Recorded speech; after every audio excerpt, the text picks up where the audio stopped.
Hello hi नमस्ते। चला तर माझ्या मुलग्याच्या हातचा सोया राईस आपण खाणार आहोत।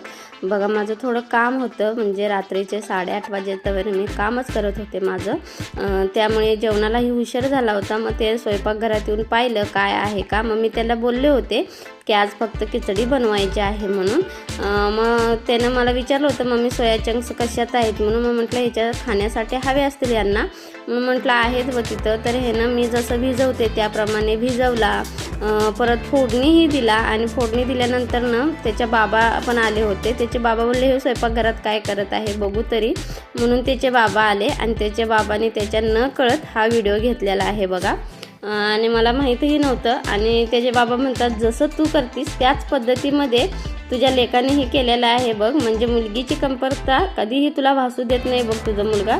आणि जसं मी आवरते ना त्याचप्रमाणे त्यानंही आवरून घेतलेलं आहे, म्हणजे बघून मुलं शिकतात म्हणतात ना, तसंच काहीतरी झालं आहे बघा। पसारा माझ्यापेक्षा दुप्पट केलेला आहे, तरीही त्यानं व्यवस्थित म्हणजे असं आवरून, म्हणजे काय आहे त्याच्यात काय नाही पाहून व्यवस्थित जसं मम्मी ठेवते त्या पद्धतीने ठेवून दूध गरम करून ठेवलं आहे त्यानं, आणि छान असं आवरूनही घेतलेलं आहे बघा। म्हणजे मुलं आपले बघून शिकतात हे तरी मी मान्य केलेलं आहे बघा।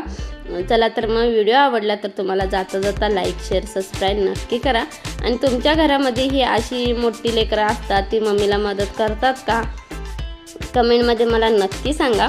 आणि खरंच हे माझा मुलगा ना प्रत्येक वेळेला मला मदत करत असतो, आणि ह्याच्याचप्रमाणे लहान मुलगाही आता तसंच करत आहे। चला तर मग व्हिडिओ आवडला तर चॅनलला लाईक शेअर सबस्क्राईब नक्की करा, आणि या मुलग्याच्या हातचा राईस खाण्यासाठी।